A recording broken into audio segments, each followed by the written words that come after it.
Hello dear, God bless you, God bless you, God bless you. आज आम पढ़ा आम केमती धनी हवा, आम पाखक धन संपत्ति केमिति आसीबो। एटा होची अध्याय 10 जोसेफ मर्फींकर जो पावर ऑफ सबकॉन्शियस माइंड बा आम अवचेतन मस्तिष्कर शक्ति। आमे आम अवचेतन मस्तिष्कर शक्ति को उपयोग करी केमिति आमे धनी हेई परिबा। धनी हेबा आमर जन्मगत अधिकार। आम ब्रह्मांड, आम भगवान, आम प्रभु, आमर जो अनंत शक्ति आमको सब बेले सुख शांति रे रखिबा को चाहंती। आमे जहा आमर परिस्थिति एबेका अछि ताहा आमे ही आकर्षण करिथाउ। आमे जेउ कर्म करू ता पछरे जो आमर इमोशन थाए, जो आमर भावना शक्ति थाए, जहा आमर फीलिंग्स थाए, सेही अनुसार आमर वर्तमान क्रिएट हुए आ आमर भविष्यत क्रिएट हुए बा आमर वर्तमान आज आसंता काली आमर सेही अनुसार ही आम इमोशन आम फीलिंग्स सहित ही आसे। कारण आम इमोशन फीलिंग्स अनुसार आमे आमर परिस्थिति को आकर्षण करिथाउ। आज पढ़िबा डॉक्टर जोसेफ मर्फींकर धनी हेबा आमर आपणकर अधिकार। धनी हेबा आपणक अधिकार धरा पृष्ठरे जीवनर प्रचुरतार नेतृत्व नेबा पई एवं सुखी और स्वाधीन जीवन यापन करिबा पई आपण आसीछंती। तेणु आपणक पाखरे यथेष्ट परिमाण रे धन रहिबा उचित, जहा साहाय्य आपण एक संपूर्ण सुखी एवं संपूर्ण जीवन यापन करि परिबे। केवल काम चलिबा भली धन द्वारा काहेकि आपण संतुष्ट हेउछंती? जेतेबेले आपण निज अवचेतन मस्तिष्कर धनशाली हेबार मजा नेई परिबे, एही अध्याय रे आपण धन सह बंधुत्व करिबा शिखि परिबे एवं आपणक पाखरे सबुबेले बळका धन रहिबा उचित। आपणकर धनी हेबार इच्छार तात्पर्य एहा जे आहुरी अधिक पूर्ण सुखद एवं अधिक भरपूर जीवनर इच्छा, एहा ब्रह्मांडीय लौकिक इच्छा अटे एवं एहा केवल भल नुहे, बहुत भल अटे। आमे जदि निजको धनी बोली भाबिबा ताहले एहा खाली भल नुहे, बहुत भल अटे। धन एक चिन्ह अटे, धन विनिमय चिन्ह अटे। आपणक पई एहार अर्थ केवल इच्छार मुक्ति नुहे, बरं सौंदर्य, आराम, बहुलता एवं उत्कृष्टता मध्य अटे। एहा जेकोसी देशर आर्थिक स्वास्थ्यर मध्य एक चिन्ह अटे। जेतेबेले आपण शरीर रक्तर प्रवाह बिना कोनोसी प्रतिबंधक निरंतर प्रवाहित हेउछि सेतेबेले आपण सुस्थ रहुचंती। जेतेबेले लोके धन को गच्छित रखुचंती, टीण बाक्सरे भरी अलगा रखुचंती, सेतेबेले तांका मनरे भयर संचार हेउछि एवं सेमाने आर्थिक असुस्थर शिकार हेउछंती। शताब्दी शताब्दी धरी धन विभिन्न माध्यम रे आकार नेउछि, जेपरिक लुण, मोती, रत्न इत्यादि। प्राचीन काल रे व्यक्तिक संपन्नता तांक पाखरे थिबा गाई बळद को संख्यारु जणा पडुथिला। वर्तमान आमे टंका एवं अन्य सुविधाजनक जिनिस व्यवहार करुछु। तार कारण स्पष्ट। बिल पैठ करिबा पई सांगरे पले छेड़ी नेबा अपेक्षा चेक रे लिखि देबा अधिक हेबो, अधिका सहज हेबो। आगुरु आमे धान बदल रे लुगा किणुथुलु, सुना किणुथुलु, गाई देइकी आमे जमी किणुथुलु, गाई देइकी चाउल किणुथुलु। आगुरु धनर मूल्य थिला आमर धान, चाउल, गाई, छेली जहाँ आम पाखरे संपत्ति थिला ताकू ही धन संपत्ति कुहा जाउथिला। समृद्धि रास्ता रे किपरि जिबे? आपणक अवचेतन मस्तिष्कर ज्ञानर शक्ति सबु प्रकार आध्यात्मिक, मानसिक एवं आर्थिक राज रास्ता रे चली जिबार माध्यम अटे। मस्तिष्कर नियम जे बुझिछंती से निश्चित रूप रे एहा उपरे विश्वास रखंती एवं जानती जे शेयर बजारर उत्थापन पतन जेपरि हेउना काहेकि मांदा अवस्था, हरताल, युद्ध किंबा अन्य स्थिति एवं परिस्थिति जहा हेले मध्य तांक पाखरे अभाव रहिबो नाही। धनर जे कोनोसी रूप हेउना काहेकि एहार कारण हेउछि से निज अवचेतन मस्तिष्क को धनर विचार पठाई छंती एवं अवचेतन मस्तिष्क तार काम सबुबेले करिबा जारी रखिथाए। से तांक मन को विश्वास कराई छंती जे तांक जीवन रे धनर प्रभाव निरंतर चलीछि एवं सेठारे सबुबेले उत्तम प्रकारर बहुत परिमाणर धन उपलब्ध रहिबो। जदि भविष्यत रे सरकारंकर आर्थिक स्थिति देबालिया हुए, मानव जातिर सबु संपत्ति मूल्यहीन हुए, तापरे मध्य नूतन मुद्रा जेउ प्रकार स्वरूप रे थाउ ना काहेकि ଅବଚେତନ ମସ୍ତିଷ୍କ ଧନକୁ ଆକର୍ଷିତ କରିବ। ଆପଣଙ୍କ ପାଖରେ କାହିଁକି ଅଧିକ ଧନ ନଥାଏ? ଆପଣ ଏହି ଅଧ୍ୟାୟ ପଢୁଥିବା ସମୟରେ ଭାବୁଥିବେ ମୋତେ ଯେତିକି ଦରମା ମିଳୁଛି ତାଠୁ ଅଧିକା ପାଇବା ପାଇଁ ମୁଁ ହକଦାର। ମୋ ବିଶ୍ୱାସ ଯେ ଅଧିକାଂଶ ଲୋକଙ୍କୁ କମ୍ ପ୍ରତିଫଳ ମିଳେ। ଅନେକ ଲୋକଙ୍କ ପାଖରେ ଅଧିକ ଧନ ଏଥିପାଇଁ ନଥାଏ କାରଣ ସେମାନେ ଚୁପ୍ ଥାନ୍ତି କିମ୍ବା ଖୋଲାଖୋଲି ଭାବରେ ତାର ନିନ୍ଦା କରନ୍ତି।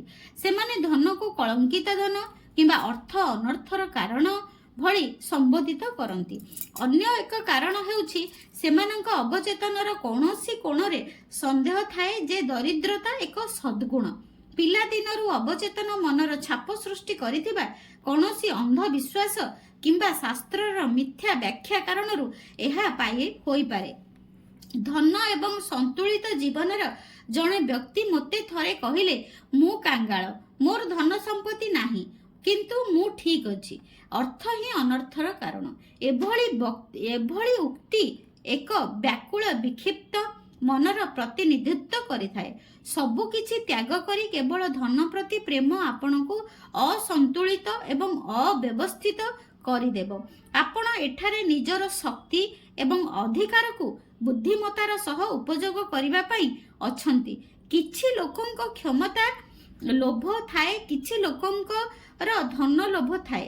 ଯଦି ଆପଣ ଆପଣଙ୍କ ମନ ସମ୍ପୂର୍ଣ୍ଣ ଭାବରେ ଟଙ୍କା ଉପରେ କେନ୍ଦ୍ରିତ କରିବେ ଏବଂ କହିବେ ମୋତେ କେବଳ ଟଙ୍କା ଦରକାର, ମୁଁ ନିଜର ପୁରା ଧ୍ୟାନ କେବଳ ଟଙ୍କା ଉପରେ କେନ୍ଦ୍ରିତ କରିବି, ମୋ ପାଇଁ ଅନ୍ୟ କୌଣସି ଜିନିଷର ଆଉ କିଛି ମହତ୍ତ୍ୱ ନାହିଁ, ତେବେ ଆପଣଙ୍କୁ ଧନ ମିଳିପାରେ। କିନ୍ତୁ କାହା ମୂଲ୍ୟରେ?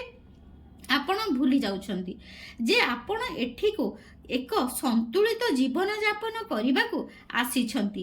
ଆପଣଙ୍କୁ ମାନସିକ ଶାନ୍ତି, ସାମଞ୍ଜସ୍ୟତା, ପ୍ରେମ, ଖୁସି ଏବଂ ଉତ୍ତମ ସ୍ୱାସ୍ଥ୍ୟର କ୍ଷୁଧା ମଧ୍ୟ ଶାନ୍ତ କରିବାର ଅଛି। ଧନକୁ ଏକମାତ୍ର ଲକ୍ଷ୍ୟ କରି ଆପଣ ଭୁଲ ଚୟନ କରୁଛନ୍ତି। ଆପଣ ଭାବୁଛନ୍ତି ଆପଣଙ୍କୁ କେବଳ ଏହାର ଆବଶ୍ୟକତା ରହିଛି, କିନ୍ତୁ ଏତେ ସବୁ ଚେଷ୍ଟା କରିବା ପରେ ଆପଣ ବୁଝିପାରିବେ ଯେ କେବଳ ଧନ ହିଁ ଆପଣଙ୍କର ଆବଶ୍ୟକତା ନୁହେଁ।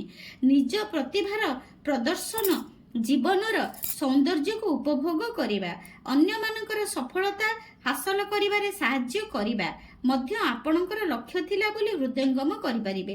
ନିଜ ଅବଚେତନ ମସ୍ତିଷ୍କର ନିୟମଗୁଡ଼ିକୁ ଜାଣିବା ପରେ ଆପଣଙ୍କ ପାଖରେ ଲକ୍ଷ ଲକ୍ଷ ଡଲାର ଏବଂ ତା ସହ ମାନସିକ ଶାନ୍ତି, ଉତ୍ତମ ସ୍ୱାସ୍ଥ୍ୟ, ସାମଞ୍ଜସ୍ୟତା ଓ ଉତ୍ତମ ଅଭିବ୍ୟକ୍ତି ମଧ୍ୟ ରହିପାରିବ।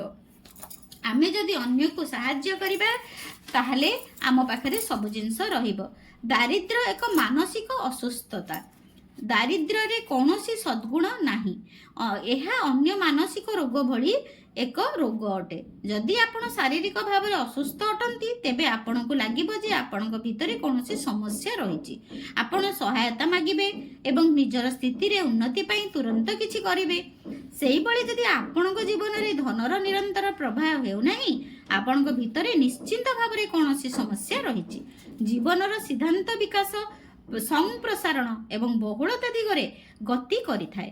ଆପଣ ଏଠାକୁ କୁଡ଼ିଆ ଘରେ ଚିରା ଲୁଗା ପିନ୍ଧି ଭୋକରେ ରହିବା ପାଇଁ ଆସିନାହାନ୍ତି। ସୁଖରେ, ସମୃଦ୍ଧି ଓ ସଫଳତାର ସହ ରହିବା ପାଇଁ ଆସିଛନ୍ତି। ଧନକୁ କାହିଁକି ସମାଲୋଚନା କରିବା ଉଚିତ ନୁହେଁ। ଧନ ସହ ସମ୍ବନ୍ଧିତ ସମସ୍ତ ବିଚିତ୍ର ଏବଂ ଅନ୍ଧବିଶ୍ୱାସ ଗୁଡ଼ିକୁ ମନରୁ ବାହାର କରି ଦିଅନ୍ତୁ। ଧନକୁ କଦାପି ଖରାପ ଭାବନ୍ତୁ ନାହିଁ। ଯଦି ଆପଣ ଏପରି କରନ୍ତି ତେବେ ଏଥିରେ ଡେଣା ଲଗାଇ ନିଜଠାରୁ ଦୂରକୁ ଉଡ଼ିଯିବା ପାଇଁ ପ୍ରେରିତ କରୁଛନ୍ତି। ମନେ ରଖନ୍ତୁ, ଯାହାକୁ ଆପଣ ଖରାପ ବୋଲି କହନ୍ତି ତାକୁ ହରାଇଥାନ୍ତି, ଆପଣ ତାକୁ ନିଜ ଆଡ଼କୁ ଆକର୍ଷିତ କରିପାରନ୍ତି ନାହିଁ। ଧନ ପ୍ରତି ସଠିକ୍ ଦୃଷ୍ଟିକୋଣ। ଏଠାରେ ଏକ ସରଳ କୌଶଳ ଦିଆଯାଇଛି ଯାହାଦ୍ୱାରା ଆପଣ ଟଙ୍କାକୁ ବହୁଗୁଣିତ କରିବା ପାଇଁ ବ୍ୟବହାର କରିପାରିବେ। ଏହି ଉକ୍ତିକୁ ଦିନରେ ଅନେକ ଥର କୁହନ୍ତୁ। ଧନକୁ ମୁଁ ବହୁତ ଭଲ ପାଏ। ମୁଁ ଏହାକୁ ବୁଦ୍ଧିମତାର ସହ, ରଚନାତ୍ମକତାର ସହ ଏବଂ ନ୍ୟାୟସଙ୍ଗତ ଉପାୟରେ ଖର୍ଚ୍ଚ କରିବି। ଧନ ନିରନ୍ତର ମୋ ଜୀବନରେ ପ୍ରବାହିତ ହେଉଅଛି। ମୁଁ ଏହାକୁ ଖୁସିର ସହ ଖର୍ଚ୍ଚ କରୁଛି ଏବଂ ଏହା ଅଦ୍ଭୁତ ଉପାୟରେ ମୋ ପାଖକୁ ବହୁ ଗୁଣିତ ହୋଇ ଆସୁଛି। ଭଲ ଲାଗୁଛି ଯେ ସତ ଉପାୟରେ ମୋ ପାଖକୁ ବହୁ ପରିମାଣରେ ଧନ ଆସୁଛି ଏବଂ ଭଲ କାମ ପାଇଁ ମୁଁ ଏହାର ବ୍ୟବହାର କରୁଛି ଏବଂ ମୋ ମନର ସମୃଦ୍ଧି ପାଇଁ ଧନ ପ୍ରତି ମୁଁ ବହୁତ କୃତଜ୍ଞ ଅଟେ। ଜଣେ ବୈଜ୍ଞାନିକ ବିଚାରକ ଧନକୁ କେଉଁ ପ୍ରକାରରେ ଦେଖିଥାନ୍ତି? ଧରି ନିଅନ୍ତୁ ଆପଣ ସୁନା, ରୂପା, ଦସ୍ତା, ତମ୍ବା କିମ୍ବା ଲୁହା ଭୂମି ଉପରେ ପଡ଼ିଥିବାର ଦେଖିଲେ। ଆପଣ କ'ଣ ଏଗୁଡ଼ିକୁ ଖରାପ ବୋଲି କହିବେ? ନିଶ୍ଚିତ ଭାବରେ ନାହିଁ। ସବୁ ପ୍ରକାର କୁପରିଣାମ ମଣିଷର ଅନ୍ଧକାରମୟ ବୁଝାମଣା, ଅଜ୍ଞାନତା, ନିଜ ଜୀବନର ଭୁଲ ଉପାୟର ବ୍ୟାଖ୍ୟା କାରଣରୁ ଏବଂ ଅବଚେତନ ମସ୍ତିଷ୍କର ଭୁଲ ବ୍ୟବହାର ଯୋଗୁଁ ଆସିଥାଏ। ଯେହେତୁ ଟଙ୍କା କେବଳ ଏକ ଚିହ୍ନ ମାତ୍ର, ୟୁରେନିୟମ, ଦସ୍ତା ଏବଂ କୌଣସି ଅନ୍ୟ ଧାତୁକୁ ବିନିମୟର ମାଧ୍ୟମ ରୂପରେ ବ୍ୟବହାର କରାଯାଇ ପାରିଥାନ୍ତା। ବିଂଶ ଶତାବ୍ଦୀର ପ୍ରାରମ୍ଭିକ ବର୍ଷଗୁଡ଼ିକରେ ୟୁଏନ୍ସ ଡାଇମ୍ ଏବଂ କ୍ୱାର୍ଟର ରୂପରେ ତିଆରି ହେଉଥିବା ବେଳେ ବେଳେ ସେଥିରେ 10 ସେଣ୍ଟ କିମ୍ବା 25 ସେଣ୍ଟ ମୂଲ୍ୟର ରୂପା ରଖାଯାଉଥିଲା। ତାପରେ ସରକାର ଶସ୍ତା ଧାତୁରେ ଟଙ୍କା ତିଆରି କଲେ, କିନ୍ତୁ କ୍ୱାର୍ଟରର ମୂଲ୍ୟ ତଥାପି 25 ସେଣ୍ଟ ହିଁ ରହିଛି। ଯଦିଓ ତାକୁ ମୂଲ୍ୟବାନ କରୁଥିବା ଧାତୁର ମୂଲ୍ୟ ବହୁତ କମ୍। ଜଣେ ପଦାର୍ଥ ବିଜ୍ଞାନୀ ଆପଣଙ୍କୁ କହିଦେବେ ଯେ ଗୋଟିଏ ଧାତୁ ଏବଂ ଅନ୍ୟ ଧାତୁ ମଧ୍ୟରେ ପାର୍ଥକ୍ୟ ହେଉଛି ପ୍ରକାର ଏବଂ ଏଗୁଡ଼ିକର ପରମାଣୁରେ ଥିବା ମୌଳିକ କଣିକା। ଗୋଟିଏ ଧାତୁକୁ ଶକ୍ତିଶାଳୀ ସାଇକ୍ଲୋଟ୍ରନରେ ଭାଙ୍ଗି ଅନ୍ୟ ଏକ ଧାତୁରେ ପରିଣତ କରାଯାଇ ପାରୁଛି। ନିକୃଷ୍ଟ ଧାତୁରୁ ସୁନା ତିଆରି କରିବା ପାଇଁ ପ୍ରାଚୀନ ସମୟରେ ଆଲକେମିଷ୍ଟ ଯେଉଁ ସ୍ୱପ୍ନ ଦେଖିଥିଲେ ତାହା ଏବେ ବାସ୍ତବରେ ପରିଣତ ହେଲାଣି। ବର୍ତ୍ତମାନ ସୁନା ତିଆରି କରିବା ବ୍ୟୟବହୁଳ ପ୍ରକ୍ରିୟା ହୋଇପାରେ, କିନ୍ତୁ ତାହା କରିବା ସମ୍ଭବ। ଆଗ କାଳରେ ସୁନାକୁ ମୂଲ୍ୟବାନ ବୋଲି ମନେ କରାଯାଉଥିଲା, ତେଣୁ ଆଜି ବି ମଣିଷ ତାକୁ ଦସ୍ତା ତୁଳନାରେ ମୂଲ୍ୟବାନ ଭାବୁଛି, ଅଧିକ ଭଲ ପାଉଛି କିମ୍ବା ଘୃଣା କରୁଛି। କିନ୍ତୁ ପ୍ରକୃତ କଥା ହେଉଛି ସେ ଦୁଇଟି କେବଳ ଭିନ୍ନ ଭିନ୍ନ ଗୁଣ ଥିବା ଦୁଇଟି ଅଲଗା ଧାତୁ। କିପରି ନିଜର ଆବଶ୍ୟକ ଧନକୁ ଆକର୍ଷିତ କରିବେ? ଅନେକ ବର୍ଷ ତଳେ ମୁଁ ଅଷ୍ଟ୍ରେଲିଆରେ ଜଣେ ଯୁବକକୁ ଭେଟିଥିଲି, ଯିଏକି ଡାକ୍ତର ହେବା ପାଇଁ ଚାହୁଁଥିଲେ, କିନ୍ତୁ ତାଙ୍କ ପାଖରେ ଟଙ୍କା ନଥିଲା। ମୁଁ ତାଙ୍କୁ ବୁଝାଇଲି କିପରି ଭୂମିରେ ପଡ଼ିଥିବା ଏକ ମଞ୍ଜି ନିଜ ଆଡ଼କୁ ତାର ଦରକାର ଥିବା ସମସ୍ତ ଜିନିଷକୁ ଆକର୍ଷିତ କରେ। ଯେଉଁଗୁଡ଼ିକ ତାଙ୍କୁ ଅଙ୍କୁରିତ କରିପାରିବ, ତାକୁ କେବଳ ସେଇ ମଞ୍ଜିଠାରୁ ଶିକ୍ଷା ଗ୍ରହଣ କରିବାର ଅଛି ଏବଂ ନିଜ ଅବଚେତନ ମସ୍ତିଷ୍କରେ ଜରୁରୀ ବିଚାର ଜମା କରିବାର ଅଛି। ଖର୍ଚ୍ଚ ମେଣ୍ଟାଇବା ପାଇଁ ଯୁବକ ଜଣକ ଡାକ୍ତରଖାନାରେ ଡାକ୍ତରମାନଙ୍କ ଅଫିସରେ ସଫେଇ କାମ କରୁଥିଲେ, ଝରକା ଧୋଉଥିଲେ ଏବଂ ମରାମତି କାମ କରୁଥିଲେ। ପ୍ରତିଦିନ ରାତିରେ ଶୋଇବାକୁ ଯିବା ସମୟରେ ସେ ନିଜ ମନରେ ଆଖିରେ କାନ୍ଥରେ ଟଙ୍ଗା ହୋଇଥିବା ଏକ ଡାକ୍ତରୀ ଡିପ୍ଲୋମାର କଳ୍ପନା କରିଥିଲେ, ଯେଉଁଥିରେ ତାଙ୍କ ନାଁ ବଡ଼ ବଡ଼ ଅକ୍ଷରରେ ଲେଖାଯାଇଥିଲା। ଯେଉଁ ଡାକ୍ତରଖାନାରେ ସେ କାମ କରୁଥିଲେ ସେଠାରେ ସେ ଫ୍ରେମ୍ କରାଯାଇଥିବା ଡିପ୍ଲୋମା ଗୁଡ଼ିକୁ ପୋଛାପୋଛି କରି ସଫା କରୁଥିଲେ। ତାଙ୍କ ପାଇଁ ମନ ଭିତରେ ଡିପ୍ଲୋମାର ଛବି ସ୍ପଷ୍ଟ ରୂପରେ ତିଆରି କରିବା କଠିନ କାମ ନଥିଲା। ପ୍ରତ୍ୟେକ ଦିନ ସେହି ବାଳକ ଜଣକ ଯେଉଁ ଡାକ୍ତରଖାନାରେ ଡାକ୍ତରମାନଙ୍କର ଟେବୁଲ ପୋଛୁଥିଲେ, ନିଜକୁ ଭାବୁଥିଲେ ଯେ ସେ ନିଜେ ହେଉଛନ୍ତି ଗୋଟେ ଡାକ୍ତର। 4 ମାସ ପର୍ଯ୍ୟନ୍ତ ସେ ମନରେ ଛବି ପ୍ରସ୍ତୁତ କରିବା 4 ମାସ ଲାଗିଲା ତାଙ୍କୁ ସେ ଛବି ପ୍ରସ୍ତୁତ କରିବା ଜାରି ରଖିଲେ ଏବଂ ତାର ସକାରାତ୍ମକ ପରିଣାମ ତାଙ୍କୁ ମିଳିଲା। ଯେଉଁ ଡାକ୍ତରମାନଙ୍କ ପାଇଁ ଯୁବକ କାମ କରୁଥିଲେ ସେମାନଙ୍କ ମଧ୍ୟରୁ ଜଣେ ତାଙ୍କୁ ବହୁତ ପସନ୍ଦ କରୁଥିଲେ। ଡାକ୍ତର ଜଣକ ନିଜେ ଦେୟ ପ୍ରଦାନ କରି ଯୁବକକୁ ବିଭିନ୍ନ ପ୍ରକାର ଡାକ୍ତରୀ ତାଲିମ ନେବା ପାଇଁ ପ୍ରୋତ୍ସାହିତ କଲେ। ତାପରେ ସେ ଯୁବକକୁ ନିଜର ସହାୟକ ରୂପେ ନିଯୁକ୍ତି କଲେ। ନିଜ ଖର୍ଚ୍ଚରେ ସେହି ଡାକ୍ତର ଯୁବକକୁ ମେଡିକାଲ ସ୍କୁଲରେ ଉଚ୍ଚଶିକ୍ଷା ଲାଭ କରିବା ପାଇଁ ପଠାଇଲେ। ବର୍ତ୍ତମାନ ଯୁବକ ଜଣକ କାନାଡାର ମଷ୍ଟ୍ରିଲରେ ଜଣେ ଜଣାଶୁଣା ଡାକ୍ତର ଭାବରେ କାମ କରୁଛନ୍ତି। ସେ ଆକର୍ଷଣର ନିୟମ ଜାଣିଥିଲେ, ଅବଚେତନ ମସ୍ତିଷ୍କକୁ ସଠିକ ଉପାୟରେ ଉପଯୋଗ କରିପାରିଲେ। ଏହା ଏକ ପ୍ରାଚୀନ ଆଇନର ବ୍ୟବହାର ସହିତ ଜଡ଼ିତ ଥିଲା, ଯେଉଁଥିରେ କୁହାଯାଇଛି ଯେ ଅନ୍ତିମ ପରିଣାମକୁ ଦେଖି ଆପଣ ଏହାର ମାଧ୍ୟମ ଗୁଡ଼ିକୁ ଶେଷ ପର୍ଯ୍ୟନ୍ତ ବାସ୍ତବତା ପାଇଁ ପ୍ରସ୍ତୁତ କରିଛେ।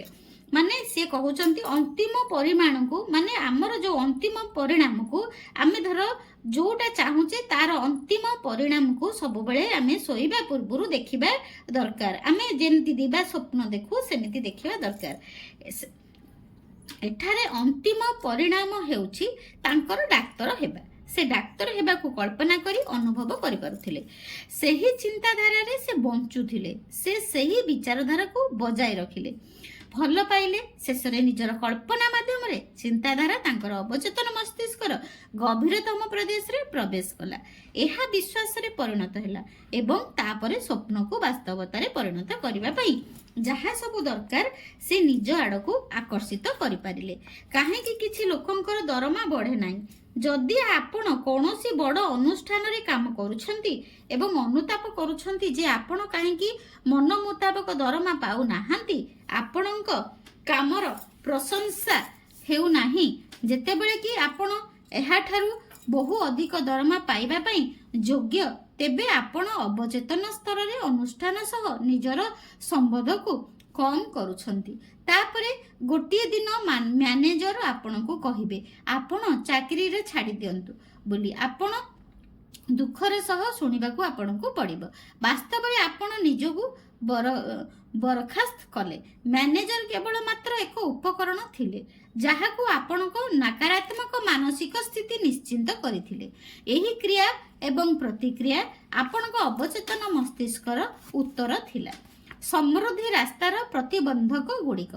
ଆପଣ ଲୋକଙ୍କୁ ଏପରି କହୁଥିବାର ଶୁଣିଥିବେ ଯେ ସେ ଲୋକ କିଛି ଗୋଟେ କୌଶଳ ଜାଣିଛି, ସେ ଠକ, ତାକୁ ବେଇମାନର ଧନ ମିଳୁଛି, ସେସବୁ ନକଲି, ମୁଁ ତାକୁ ସେବେଠାରୁ ଜାଣିଛି। ଯେତେବେଳେ ତା ପାଖରେ ଧନ ନଥିଲା ସେ ବଦମାସ ଚୋର ଅଟେ। ଏଭଳି କଥା କହୁଥିବା ଲୋକଙ୍କର ଯଦି ଆପଣ ବିଶ୍ଳେଷଣ କରିବେ ତେବେ ଆପଣ ଦେଖିବେ ଯେ ସେ ଅଧିକାଂଶ ସମୟରେ କୌଣସି ନା କୌଣସି ଜିନିଷ ଆବଶ୍ୟକ କରନ୍ତି କିମ୍ବା କୌଣସି ଆର୍ଥିକ ଅନୁସ୍ତତାର ଶିକାର ହୋଇଥାନ୍ତି। ବୋଧହୁଏ ତାଙ୍କର ପୂର୍ବ ମିତ୍ର ତାଙ୍କଠାରୁ ଅଧିକ ଧନଶାଳୀ ଏବଂ ସଫଳ ହୋଇଥାନ୍ତି। ବର୍ତ୍ତମାନ ସେ ମିତ୍ରଙ୍କ ସଫଳତାରେ ଈର୍ଷା କରୁଛନ୍ତି। ଏଭଳି କରିବା ଦ୍ୱାରା ସେ ନିଜ ପାଇଁ ପ୍ରତିବନ୍ଧକ ସୃଷ୍ଟି କରୁଛନ୍ତି।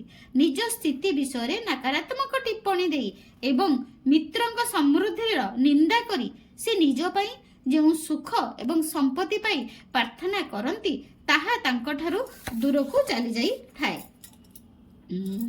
ସେ ଦୁଇ ପ୍ରକାରର ପ୍ରାର୍ଥନା କରନ୍ତି। ଗୋଟିଏ ପଟରେ ସେ କୁହନ୍ତି ମୋ ପାଖକୁ ଧନ ସମ୍ପତ୍ତି ଆସୁ ଏବଂ ଅନ୍ୟ ପଟରେ ସେ କୁହନ୍ତି ଅମୁକ ଲୋକ ଅସାଧୁ ଉପାୟରେ ଧନ ଲାଭ କରିଛି ଏବଂ ଏହା ହିଁ ସମୃଦ୍ଧିର ରାସ୍ତାର ପ୍ରତିବନ୍ଧକ। ସବୁବେଳେ ଅନ୍ୟମାନଙ୍କର ସମୃଦ୍ଧିରେ ଖୁସି ହୁଅନ୍ତୁ ବା ଅନ୍ୟମାନଙ୍କର ସଫଳତାରେ ଖୁସି ହୁଅନ୍ତୁ। ନିଜ ନିବେଶର ସୁରକ୍ଷା କରନ୍ତୁ। ଯଦି ଆପଣ ନିବେଶ ସମ୍ବନ୍ଧରେ ଜ୍ଞାନ ଲାଭ କରିବାକୁ ଚାହାନ୍ତି କିମ୍ବା ନିଜ ବଣ୍ଡ ପାଇଁ ବ୍ୟସ୍ତ ହେଉଥାନ୍ତି ତେବେ ଶାନ୍ତିପୂର୍ବକ କୁହନ୍ତୁ ଅନନ୍ତ ବୁଦ୍ଧିମତ୍ତା ମୋର ସମସ୍ତ ନିବେଶର ଦେଖାଶୁଣା କରୁଛନ୍ତି ଏବଂ ନିୟନ୍ତ୍ରଣ କରୁଛନ୍ତି। ମୁଁ ଯାହା କିଛି କରିବି ତାହା ସମୃଦ୍ଧି ଦିଗରେ ଆଗେଇବ। ବାରମ୍ବାର ଆପଣ ଏହିପରି କଲେ ଦେଖିବେ ଯେ ଆପଣ ନିବେଶରେ ଉନ୍ନତି ହେବ, କ୍ଷତିରୁ ଆପଣ ରକ୍ଷା ପାଇବେ, କାରଣ କ୍ଷତି ହେବା ପୂର୍ବରୁ ବଣ୍ଡକୁ ଆପଣ ବିକ୍ରି କରିବା ପାଇଁ ପ୍ରେରଣା କରିବେ। କିଛି ନ କଲେ ଆପଣ କିଛି ହେଲେ ପାଇବେ ନାହିଁ। କିଛି ନ କଲେ ଆପଣ କିଛି ହେଲେ ବି ପାଇବେ ନାହିଁ। ବଡ଼ ବଡ଼ ଷ୍ଟୋର ଗୁଡ଼ିକରେ ଚୋରି ରୋକିବା ପାଇଁ ପରିଚାଳନା କର୍ତ୍ତୃପକ୍ଷ ସୁରକ୍ଷାକର୍ମୀ ଏବଂ ଷ୍ଟୋର ଡିଟେକ୍ଟିଭ ନିଯୁକ୍ତି କରନ୍ତି। ସେମାନେ ପ୍ରତିଦିନ ଚୋରି କରୁଥିବା ଲୋକଙ୍କୁ ଧରନ୍ତି। ଚୋରି କରୁଥିବା ସବୁ ଲୋକ ଅଭାବୀ ମାନସିକ ସ୍ଥିତିରେ ରୁହନ୍ତି ଏବଂ ନିଜ ଭିତରେ ଶାନ୍ତି, ସାମଞ୍ଜସ୍ୟତା, ବିଶ୍ୱାସ, ସାଧୁତା, ସଦିଚ୍ଛା ଏବଂ ଆତ୍ମବିଶ୍ୱାସକୁ ଚୋରି କରନ୍ତି। ଆତ୍ମବିଶ୍ୱାସରୁ ସେମାନେ ଚୋରି କରନ୍ତି।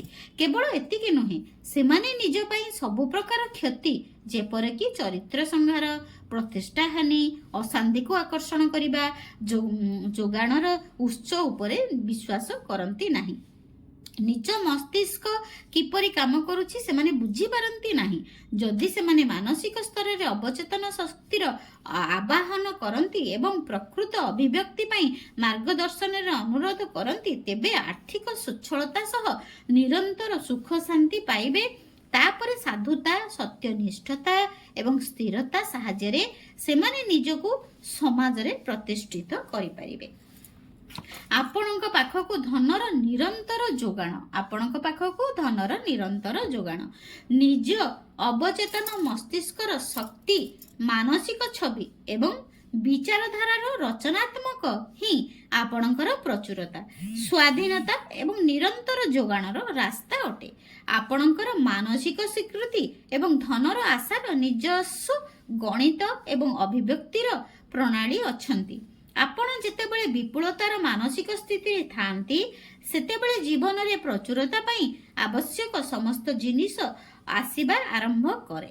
ଏହାକୁ ନିଜର ଦୈନିକ ସ୍ୱୀକାରୋକ୍ତି କରନ୍ତୁ। ମୁଁ ନିଜ ଅବଚେତନର ଅନନ୍ତ ସ୍ୱପ୍ନତାର ସହ ଅଛି। ଧନ ଧାନ୍ୟରେ ପରିପୂର୍ଣ୍ଣ ହେବା, ସୁଖ ଏବଂ ସଫଳତାର ସହ ଜୀବନଯାପନ କରିବା ମୋର ଅଧିକାର ଅଟେ। ଧନ ମୋ ଆଡ଼କୁ ନିରନ୍ତର ପ୍ରଚୁରତାର ସହ ଅସୀମିତ ମାତ୍ରାରେ ପ୍ରବାହିତ ହେଉଛି। ମୁଁ ସବୁବେଳେ ନିଜ ପ୍ରକୃତ ବାସ୍ତବିକତା ସହ ପରିଚିତ। ମୁଁ ନିଜ ପ୍ରତିଭାକୁ ବାଣ୍ଟୁଛି ଏବଂ ମୋ ଉପରେ ଅଦ୍ଭୁତ ଆର୍ଥିକ କୃପା ରହିଛି। ଏହା ଚମତ୍କାରୀ ଅଟେ। ଆପଣ ବାରମ୍ବାର ଏହି ସକାରାତ୍ମକ ଶବ୍ଦକୁ, ଏହି ସକାରାତ୍ମକ ବାକ୍ୟକୁ ବାରମ୍ବାର ଯଦି ଆପଣ କହିବେ ଆଉ ରାତିରେ ଶୋଇଲା ବେଳେ ଆପଣ ବାରମ୍ବାର ତାକୁ 2-3 ଥର ପଢ଼ିକି ଶୋଇବେ, ତାହେଲେ ଆପଣଙ୍କ ପାଖକୁ ଧନ ନିରନ୍ତର ଯୋଗାଣ ହେବ ବା ବ୍ରହ୍ମାଣ୍ଡ ଆପଣଙ୍କ ପାଖକୁ ଧନ ଆଣିକି ଦେବେ ଆପଣଙ୍କ ଅବଚେତନ ମସ୍ତିଷ୍କ ସାହାଯ୍ୟରେ। ସମୃଦ୍ଧିର ରାସ୍ତା। ଦାବି କରିବାର ସାହସ ରଖନ୍ତୁ ଯେ ଧନୀ ହେବା ଆପଣଙ୍କର ଅଧିକାର ଅଟେ ଏବଂ ଆପଣଙ୍କ ଅବଚେତନ ମନ ଏହା ଫଳୀଭୂତ କରିବ। ଆପଣଙ୍କର କେବଳ କାମ ଚଳିବା ଭଳି ଧନ ଦରକାର ନାହିଁ। ନିଜ ଇଚ୍ଛା ମୁତାବକ ସବୁ କାମ କରିବା ପାଇଁ ଆପଣଙ୍କୁ ବିପୁଳ ପରିମାଣରେ ଧନ ଦରକାର। ଅବଚେତନ ମନର ସମ୍ପନ୍ନତା ଦ୍ୱାରା ପରିଚୟ ସୃଷ୍ଟି କରନ୍ତୁ। ଯେତେବେଳେ ଆପଣଙ୍କ ଜୀବନରେ ଧନର ନିରନ୍ତର ପ୍ରବାହ ହେଉଥାଏ, ଆପଣ ଆର୍ଥିକ ରୂପରେ ସ୍ୱଚ୍ଛଳ ରହିଥାନ୍ତି। ଧନକୁ ଜୁଆର ଭଟ୍ଟା ଭଳି ଦେଖିଲେ ଆପଣଙ୍କ ପାଖରେ ପ୍ରଚୁରତା ରହିବ। ଭଟ୍ଟା ଏବଂ ଜୁଆରର ପ୍ରବାହ ନିରନ୍ତର ଅଟେ। ଯଦି ଢେଉ ଚାଲି ଯାଉଛି, ତେବେ ଆପଣଙ୍କୁ ବିଶ୍ୱାସ ରଖିବା ହେବ ଯେ ତାହା ନିଶ୍ଚିତ ଭାବରେ ଫେରିବ। ଧନର ସ୍ୱରୂପ ଯାହା ହେଉନା କାହିଁକି, ଅବଚେତନ ମସ୍ତିଷ୍କର ନିୟମ ବୁଝିପାରିଲେ ସବୁବେଳେ ଆପଣଙ୍କ ପାଖରେ ଧନର ପ୍ରବାହ ରହିବ। ଅନେକ ଲୋକଙ୍କ ପାଖରେ କେବଳ ଚଳିବା ପାଇଁ ଯଥେଷ୍ଟ ହେବା ଭଳି ଧନ ଥାଏ, କାରଣ ସେମାନେ ଧନର ନିନ୍ଦା କରିଥାନ୍ତି। ତେଣୁ ଧନ ପକ୍ଷୀ ଲଗାଇ ଉଡ଼ିଯାଏ। ଅର୍ଥକୁ ଭଗବାନଙ୍କ ରୂପ ଦିଅନ୍ତୁ ନାହିଁ, ତାହା କେବଳ ଏକ ଚିହ୍ନ ମାତ୍ର। ମନେ ରଖନ୍ତୁ, ପ୍ରକୃତରେ ସମୃଦ୍ଧି ଏବଂ ଦାରିଦ୍ର୍ୟ ଆପଣଙ୍କର ମନ ଭିତରେ ଥାଏ। ଆପଣ ଏକ ସନ୍ତୁଳିତ ଜୀବନଯାପନ କରିବା ପାଇଁ ଏଠାକୁ ଆସିଛନ୍ତି। ଏଥିରେ ଆବଶ୍ୟକତା ମୁତାବକ ଧନ ଅର୍ଜନ କରିବା ମଧ୍ୟ ରହିଛି। ଧନ ଲାଭ କରିବାକୁ ନିଜର ଏକମାତ୍ର ଲକ୍ଷ୍ୟ ରଖନ୍ତୁ ନାହିଁ।